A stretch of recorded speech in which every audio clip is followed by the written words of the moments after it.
Do you keep getting desk rejections? Does it feel like your best ideas never make it past the editor's decision? Hey co-authors, in this episode we'll dig into the most common reasons submissions get desk rejected and, more importantly, what you can do to fix them. Along the way I'll also share some behind-the-scenes insights from the editor's chair and practical strategies to get your work past the editor's desk and into the reviewer pipeline. So let's dive in.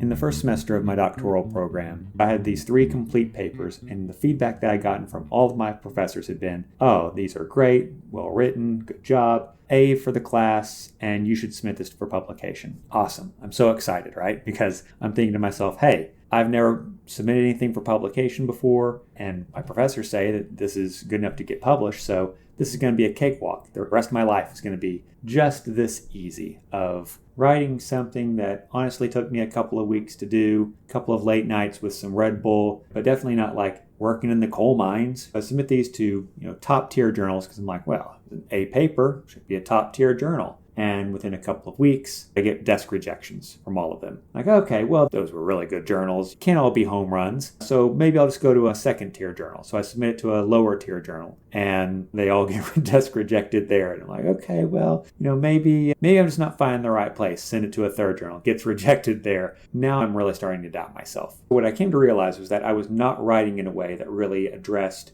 the audience of the journal and really helped advance any conversation that was going on in the journal. I'd written things and probably written them well. Even though I'd probably written those things well, those were conversations that were interesting to me, not necessarily what was interesting to the readers of that journal. And so as a result, again, I kept getting these desk rejections. Of course, at the time, I didn't really realize this because I was younger and I was a novice and I didn't really know what was going on. All I knew was that I was getting these desk rejections and I didn't know why. So that's what I want to talk about today. If you're getting desk rejections consistently from editors, then that probably means that you have some gap in your knowledge between what is a good paper for maybe your class or something that's interesting to you or some project that you've worked on that you're really passionate about. The gap between that and something that is publishable and interesting to the readers of that journal.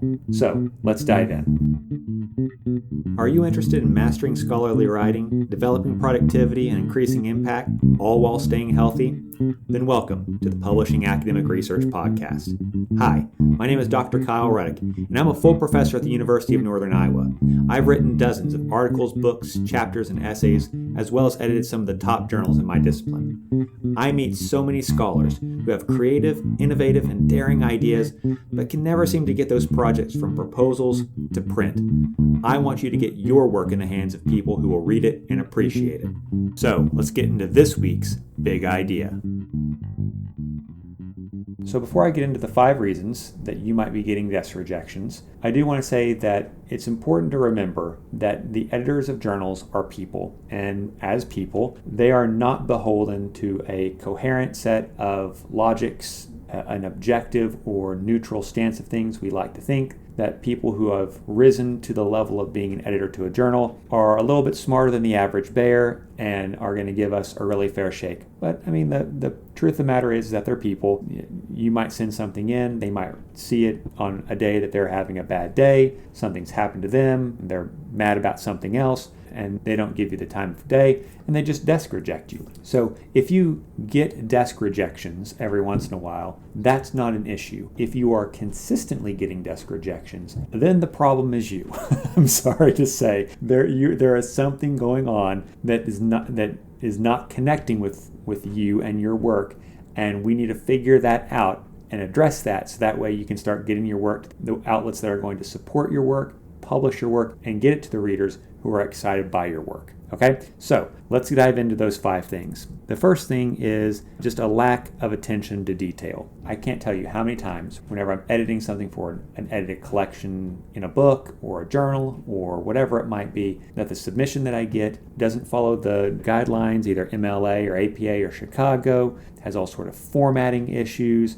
Maybe they didn't double space or they used a weird font. They have tables or figures in weird places, just any of those things. I think a lot of times authors think because they are excited about whatever it is that they are writing about, that passion is the thing that is going to get them over the hump between being published and not published. And here's the deal. No amount of passion, no amount of gumption is going to be the thing that makes up for a lack of attention to detail. If I look at your paper and you can't do things like double space it, put it in Times New Roman font or whatever the journal wants, you're not citing things properly, any of those things, if I can't trust you to do that stuff correctly, how in God's name am I supposed to trust you to have carried out rigorous and precise analysis of your data? Because at the end of the day, your analysis is the new knowledge that you're generating, and I have to rely on that new knowledge for my research whenever I want to do something that builds on your research. So all of those things require a whole bunch of choices that are largely opaque to me. But your citations, your formatting, your style, all those things that are laid out for you in what the journal requires of you as an author, there is a clear right and wrong answer, and you can't be bothered to do that correctly. It makes it extremely difficult then for me to believe that you carried out a rigorous analysis whenever you weren't being watched. You need to be checking your work, having someone else check your work, whatever it might be, because as an editor, one of the first things that I look at is, did this person follow the bare minimum guidelines of what the style guide said and what my journal says needs to happen in order for this thing to conform to journal standards? And if you can't be bothered to do that, I can't be bothered to inflict your work on reviewers who aren't paid to put up with that stuff. The second reason that you might be getting desk rejections is because your paper does not have traditional variables, concepts, or theories that are typically found in that journal. In the journal that I'm currently editing, I would say that 90% of my desk rejects are because of this.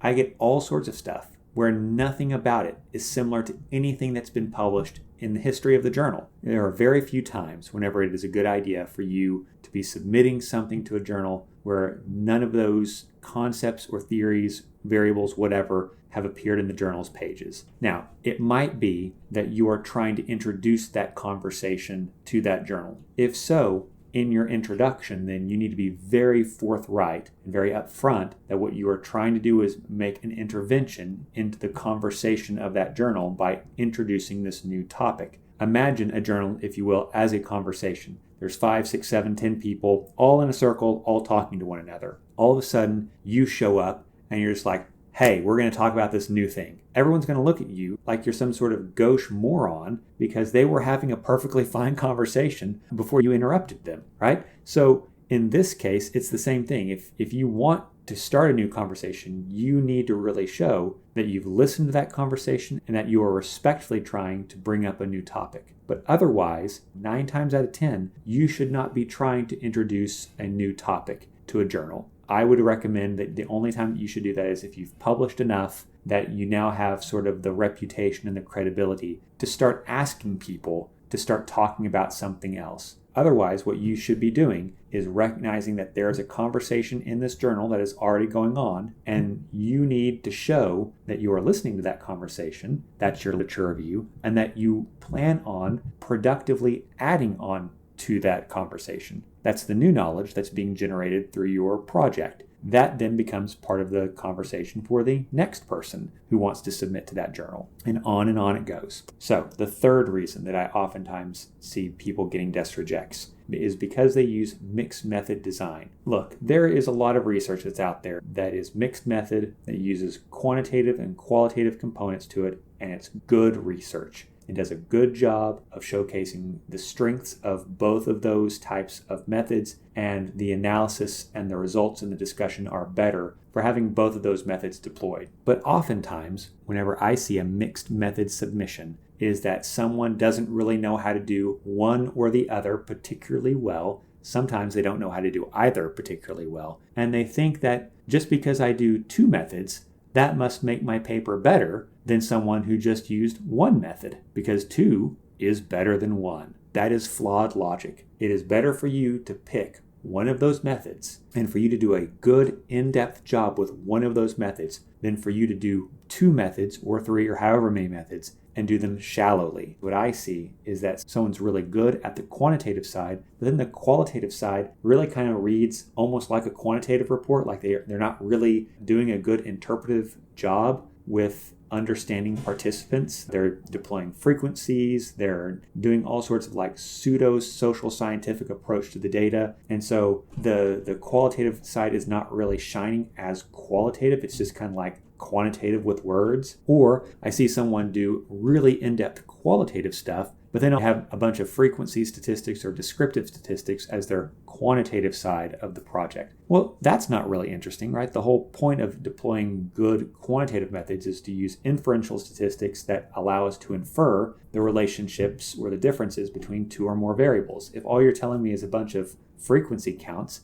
that is both uninteresting and in some ways kind of undermines the strength of a qualitative report. Like if you want to tell me this is really in-depth naturalistic data, but then also say, but then it also appeared 53% of the time. Well, at that point, you've really sort of taken away from the argument about nuance and about context and about getting to know people's life worlds on their own terms, and have really sort of taken away from that by giving me this frequency statistic. Whenever I see mixed methods designs, I pretty much know that there's going to be some problem with the analysis, and I'm just not going to end up being interested in the rest of the paper. The fourth reason that you might be getting desk rejections is because you are submitting a lot of unsolicited work for special issues. I get probably an email or two a month from some random scholar that's like, hey, I've put together this special collection. Here are the scholars. Here's what they want to talk about. We're ready to go right now. Would you just accept this special issue? So if you're doing that, there's a couple of red flags there. A lot of people who do this are actually just engaging in paper mills and doing all sorts of shady, unethical research practices. So even if that's not you, just know that there are a lot of people who are doing that. And so as a result, you're already fighting an uphill battle. But also, as an editor, whenever I work with my publishing company, I don't get an endless amount of special issues, because every special issue takes away space from general submission. And what that means is that it's forcing the audience of the journal and the submitters of the journal to engage or read work that they might not want to read, because some scholar out there is doing work in an area that they're really passionate about. Well, now all of a sudden, though, I've taken space away from that conversation being able to appear, and instead I've made it a special issue about X, Y, or Z. So as a result, publishing companies discourage editors from having special issues. So that being the case, my space for special issues is incredibly rare and valuable to me. I'm not going to spend that rare, valuable commodity on some person that I've never met before, with no background, no connection, no idea who they are, none of those things.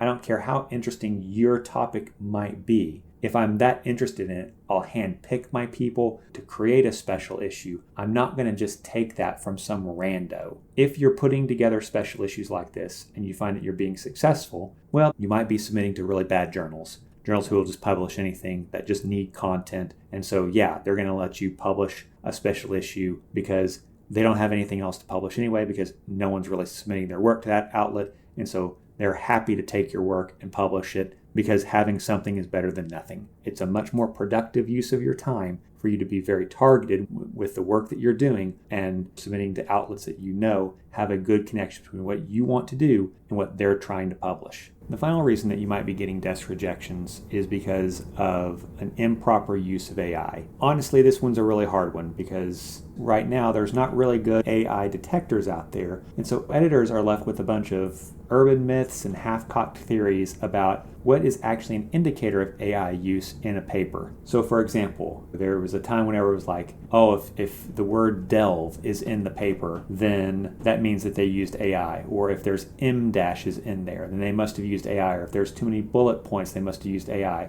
I mean, all those things could be true, but also like maybe people just like the word delve, or they like M dashes. Like, I like M dashes, man. Like, I don't think that I'm AI. I just like M dashes, and I don't use AI in my writing. So sometimes editors might be making desk rejects out of fear that something could have been created solely or principally by AI. These are some indicators that might be the case, whether that's true or not. And as an editor, I'm just going to err on the side of caution and desk reject this, because I might not know this author, might not know their writing style. And so this is just a safe way for me to safeguard my journal. And I mean, I totally understand this, right? Our journals are constituted primarily through everyone's goodwill into the system. We are expecting authors to do things correct in their methods and that they're not hiding anything. We expect reviewers to give good reviews and unbiased ones, and that if they feel like they are being biased or there might be a reason for bias, that they're being honest with that and open with their editors. We expect editors to not sabotage a process or send a submission to bad reviewers or hostile reviewers. Like, the whole system is predicated on this goodwill. And so that being the case, I think editors are understandably very wary that someone with a suitable knowledge of AI could create a submission that might get through those safeguards, get published, and then they write to the media, they write to the press, hey, look, I fooled all of these people. I was able to take this AI-generated content and slip it through the reviewers, slip it past the editors, and try to gain infamy by sabotaging the system. And so editors are just very wary about this problem. So that being the case, if you're using AI to change a lot of sentence or paragraph structure, things like Grammarly or ChatGPT or other types of AIs that are going to help you rewrite your words to make them quote unquote sound better. If you use AI to develop your outline or to develop points in your writing, or really anything where an AI model starts to have an influence on the actual writing and writing style of your work, you might be getting desk rejections then, because editors are looking at that and going, yeah, no thanks. I don't want to be the next person plastered across the internet, written about in the Chronicle of Higher Education, lambasted by my peers because I trusted my reviewers that this was a good piece. I published it, and next thing I know, whoever submitted it is now tattling on me to the rest of the world that I'm some kind of idiot because I let this AI-generated content get published. So anything that you do that seems like it might come from AI is probably going to be a problem for you. Even if you admit it, even if you put a footnote about it, there is just a lot of uncertainty about this topic right now. And I think a lot of editors are just going to err on the side of not publishing things. Okay, so at this point we've talked about 5 reasons for why you might be getting desk rejections whenever you're trying to publish your academic research. So how do we fix these things? How do we address these problems in a way that allows us to get our work connected to the outlets that's going to publish our work? So I've got 5 fixes for these 5 problems. First, you need to follow the rules. I know, I fundamentally do not understand people who get upset whenever they get a desk reject because they didn't follow the proper format of the journal. It should be there on the journal's webpage. There should be no surprises for what's being asked of you. If you have questions, you can always email the editor. If they don't respond, it's probably not a good outlet anyway. And if they do respond, they should be helpful. There is no reason for you to not follow the guidelines of the journal.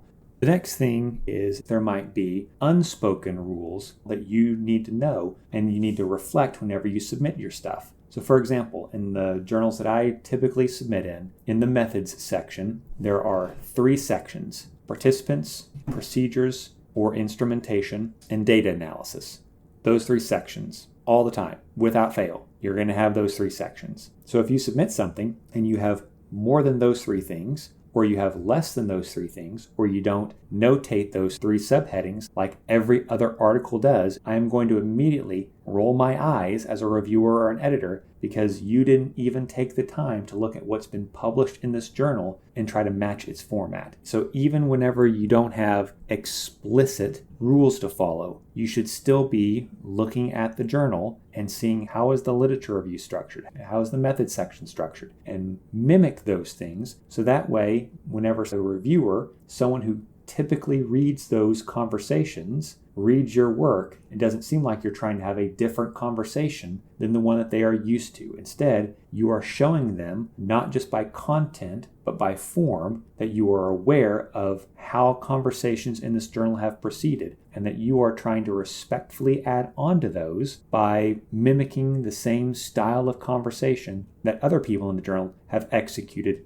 to date. Okay, so the third thing I would say is that if you are creating projects that have both a quantitative and qualitative component to them, so a mixed method design study, I would recommend that 9 times out of 10, what you probably have there is either one good paper of either one of those 2 methods or 2 good papers that you should be sending to 2 different journals, but that very rarely is a mixed method report a good research design. In your typical journal, you have only 8,000 to 9,000 words for for you to be able to do a relevant literature review, conduct a strong analysis in both quantitative and qualitative methods, to have a strong discussion that is able to respect the different types of knowledge claims that those methods can do within their correct paradigmatic assumptions. Like that's a lot of stuff to try to fit into that short of space. You need to break that up into multiple pieces. Bonus, you now have 2 publications rather than 1, or worst case scenario, you have 1 publication where you would have had 0 because now you're not getting desk rejections. Unless you are submitting to a journal that specifically calls for or has published a lot of mixed method design research, I would say that most of the time you are better off not submitting it as mixed method work, but instead breaking up the projects. If you're submitting special issues, stop. Just stop. Like, unless it's a bad journal and they're just looking for content and they don't care who it is and what the quality is, any good editor is not going to publish your unsolicited special issue. If you want to email an editor and say, hey, this is who I am, this is an idea that I've been having, would you be interested in developing a special issue? That might work. But if you send a submission that's like, hey, I've already got the topic, here's what the abstract of it is, here's 5, 6, 7 contributors to it, here's what they're going to say, everything's already done. Editors don't want that. As an editor, I only get so much space to have influence over the tone and direction of the journal, which is a part of the larger tone and direction of my entire field of study. Why would you expect me to give that up to you, person that I don't even know? It's an unserious ask. So stop doing that. You are wasting your time sending those out unless you are at an institution that the fact that you're publishing anything is good, and you publishing special issues for journals that no one reads and no one cares about somehow is impressive to people. If that's where you're at, then yeah, do your thing. But if you want to publish quality stuff in quality journals, stop wasting your time on that and actually focus your work on doing a good job of figuring out how the things that you are passionate about can fit in to the journals that serve the readership that you want to connect to. The final thing that I will say is that as it comes to using AI in your projects, you need to be very careful and sparing in how you use it. And whenever you do use it, you need to be very upfront and forthright with an editor that you have used it in particular ways. Now, if it's just you've used Microsoft Word or Google Docs that has some sort of AI assistant that provides some alternatives to the way that you said X, and it says, oh, it might sound better if you do Y. Okay, like nothing wrong with that. But if you are using AI to an extent to where it is changing structures of your sentences, it's changing structures of your paragraphs, it is doing work to the point to where it is now generating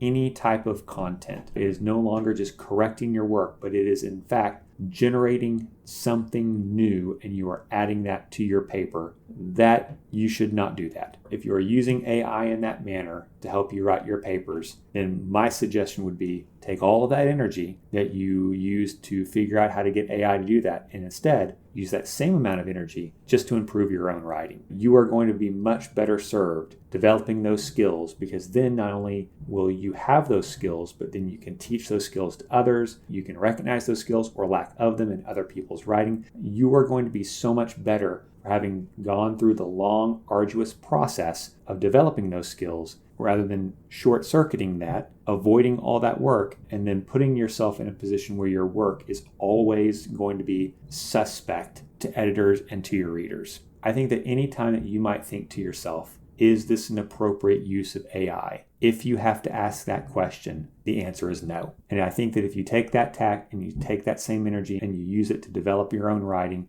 and to work through your stuff so that way you can get through your writer's block and get into a place where you're being productive, that's going to serve you far better. So as we wrap up this week's episode, I want to reiterate that desk rejects are something that happens all the time, that even as a seasoned or even a highly experienced author, you might sometimes still get a desk reject for a variety of reasons that have nothing to do with the quality of your work, the soundness of your arguments, or how you wrote your paper. That being said, if you are routinely getting desk rejects, that is something that you need to address. I hope that the stuff that we've talked about today might help you get there. I think that if you're an early career writer, making sure that your work is consistently being sent out for review is a very fine goal it's important that you have developed the skills to the point to where you know what a journal is about, you know where your work is being connected, and knowing that you've produced something that is of quality enough that the editor recognizes that it should be sent out to reviewers is an important first step. So if you're at that place already, kudos. But if you are still routinely getting desk rejects, then you need to make sure that you're looking through the feedback to see where you might be making some errors. Another thing I will say is that depending on the editor and who they are and how they operate as a person, you might find that it's fruitful to reach out to the editor and ask them questions about why you got a desk reject. You should not make this a combative email. This is not you're asking them because you want them to change the decision. They've already made the decision. Live with it. You got a desk reject. But if they haven't given you a whole lot of information as to why you got a desk reject, this might be a place where you can get some illumination. So make it really apparent in your email. Hey, I'm not looking to argue this. I'm not looking for you to change your mind. I'm really just trying to develop my craft. And if you could provide me some pointers, that would be really helpful. Again, editors are people. Some people are jerks. Some editors are jerks. So they're not going to respond to you, or they might respond negatively. But for the most part, editors are here to help you get your work published. And so if there's ways that we can help you do that, we'll give you good advice. So as I wrap up this week, I want to say that, I'm interested in things that you all do to make sure that you don't get desk rejections. So I would love it if you would reach out to me, let me know what the tips, tricks, habits, rituals that you're doing to help you move past desk rejection and get your work in the hands of reviewers and hopefully into publication. I love sharing that stuff with my clients and with my students. And the next time that I address a topic like this, I'd be happy to give you a shout out. Also, if you're interested in developing your writing more, whether that's through, a thesis or dissertation or journal articles or whatever it might be, I'm always interested in working with new clients. So feel free to reach out to me. We can set up a time for a consultation and we can see if there's an opportunity to develop your writing further. I really like being in a space where I get to work with brilliant people, publishing really cool things. And so please connect with me if you think that there's an opportunity for us to work together over weeks or even months and get your work in the hands of people who are going to be excited to read it, cite it, and use it in their classrooms and in their own research. So thank you again for listening, and I will see you in next week's episode. Hey writers, what's stopping your best ideas from becoming your next big publication? Brilliant ideas shouldn't die in your drafts folder. Now's the time to bridge the gap between the possible and the published. If you have the time, I'd really appreciate it if you would subscribe to the podcast, leave a positive review, assign this to your classes, or share it with a colleague. All those things help get the word out and let me know what I can do to make this podcast the best resource for you. Also, if you'd like to set up a time to chat with me about your next big idea, then you can find my information in the podcast description where you can schedule a time. So until then, keep healthy, keep writing, and don't let Reviewer 2 get you down.